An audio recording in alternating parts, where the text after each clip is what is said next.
Our relationship with the National Youth Choirs of Great Britain started this past February when we decided to support their Young Composers Scheme.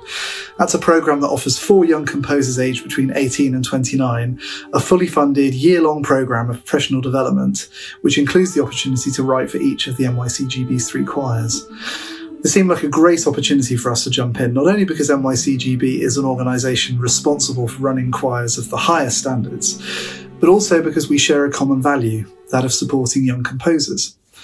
Later on in the spring, we found out that NYCGB commissioned 2 or 3 established composers each year to create a new work for their choirs, and we were pleased to have the opportunity to become their principal new music sponsor for 2020 by supporting 2 new pieces, one written by Shruthi and the other one by Ben.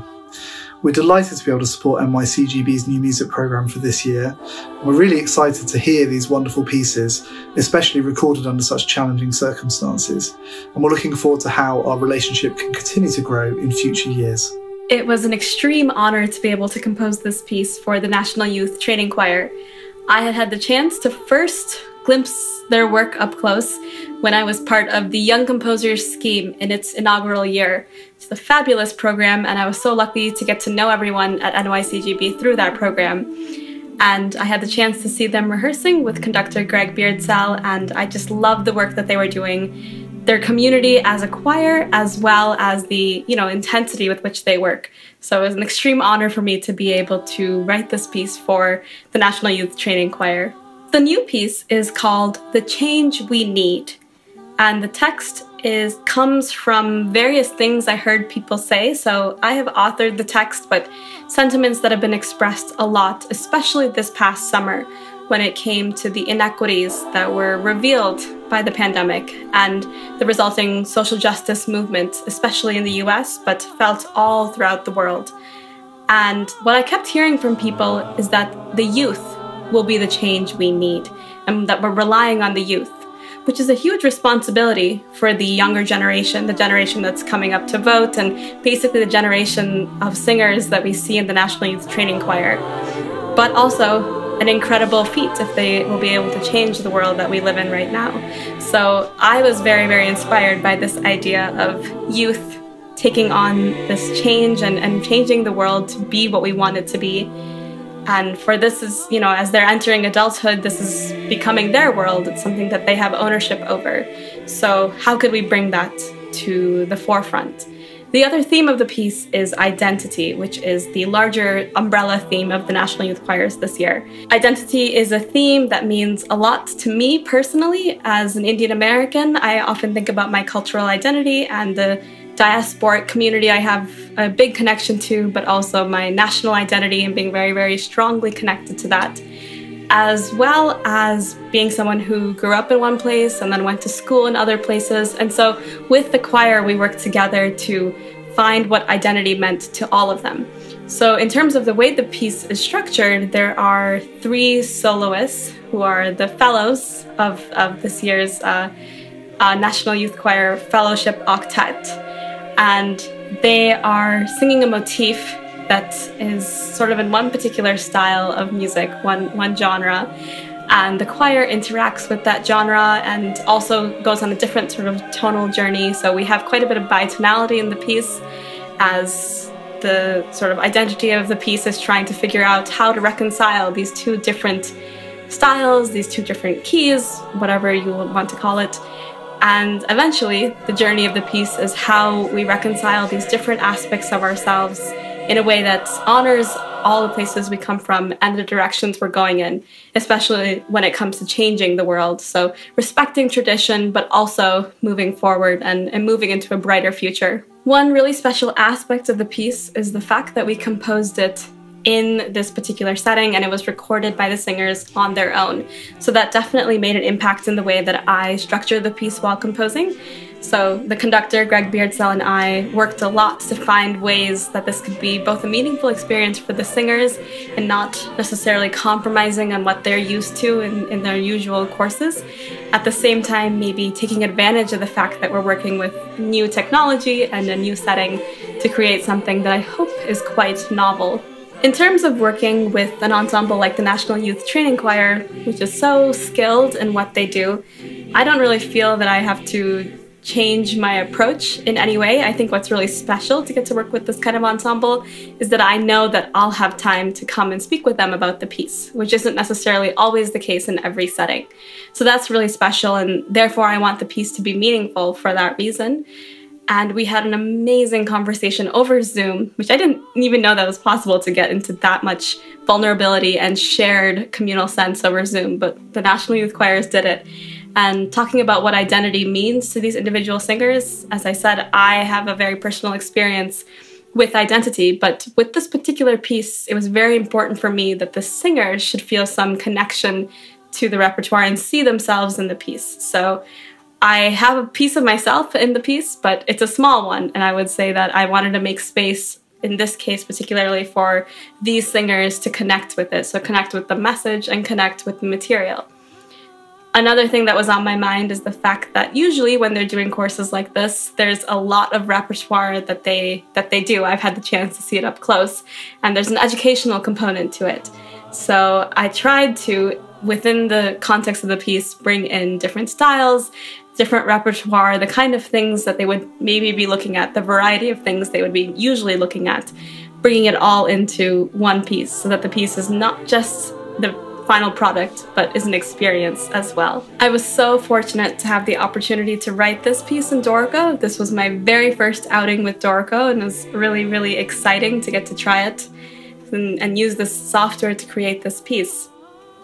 In terms of the specifics of the piece has multiple time signatures at once, as these soloists and the choir are having this kind of dialogue and, like I said, this reconciliation process. And so the time signatures therefore function, the different time signatures, you know, that could be something that could be a little bit difficult to notate in other settings. But with Dorico, it was super straightforward, and it was really great to just have the opportunity to not be restricted in what I would imagine. So I could imagine all sorts of things, and then the software was there to aid me in that imagination, rather than being bound by the constructs of the software. So that was very, very exciting for me, and I can't wait to see what other kinds of projects people can do on Dorico and the directions Dorico is heading in. So it's very, very exciting. The other thing that was really great personally for me about the process was how much care and concern the Dorico team, both in, say, email correspondence, but also in their social media, in their tutorials, and all these other resources they make available, just how much they're willing to help and how much they're willing to assist composers who might be transitioning from another software, or if this is your first software. So that I found really, really encouraging. In terms of recording the piece, the singers actually needed to have a track that they could sing along to.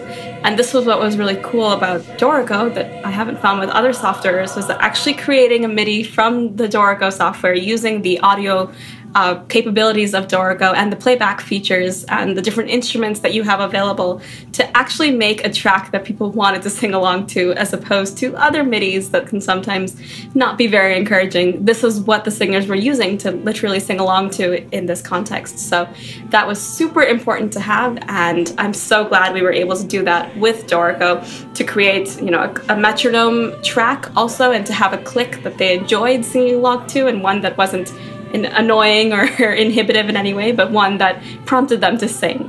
So that was really, really important for this particular project too, and I'm just so glad that I've had the chance to work with Dorico. I can't imagine going back. Hello, I'm Ben Parry, and I'm the Artistic Director of the National Youth Choirs of Great Britain. As well as being the principal conductor and forming the artistic plan for the whole organisation, I'm also a composer of choral music, and was really delighted to be asked to write a new piece for our junior choirs this summer. Of course, this is a summer like no other, with everything we've been doing happening online. So I knew I had to write a piece that could be learnt and performed and recorded on computers and phones at home.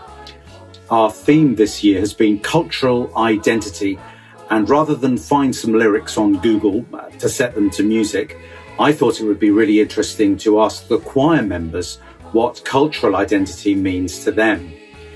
For me, in this crazy year of COVID and BLM, understanding how we live together as humans has never been more important. And I have to say, we were simply amazed what the choir members came up with. So interesting and insightful, and lots of them expressing that wish to be accepted and equal in others' eyes. Many of the members also said how music was so important to them, and in fact the words of the chorus are, "Music defines my cultural identity, it forms the heart and backbone to my life." And every word of the piece was written by the choir members themselves. The words magically sort of formed themselves into a really neat verse-chorus format. And that made my job a lot easier, because in fact the challenge for me is to write something which appeals to young singers. A good tune, a good groove, and a good overall structure, but also challenges them in their singing. I've written a lot of music for young choirs, and getting this balance right is really important. Not to mention the vocal ranges, particularly for those with changing voices. I've written this new piece in my studio here at home in Suffolk, using Dorico for the first time. It's a really neat piece of software, and I'm a complete convert. I have to say the most difficult thing for me has been unlearning old habits, which I've learned over many years, but I am getting there. Dorico is really the way forward in music notation. It's got some great features such as the engraving tool, so you can make your music look really, really professional.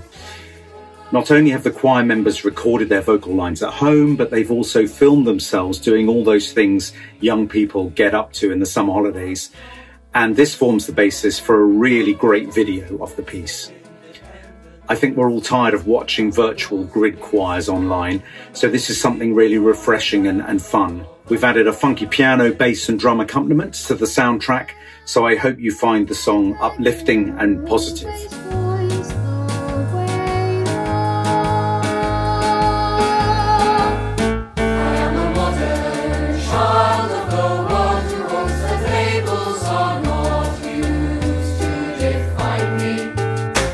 Identity from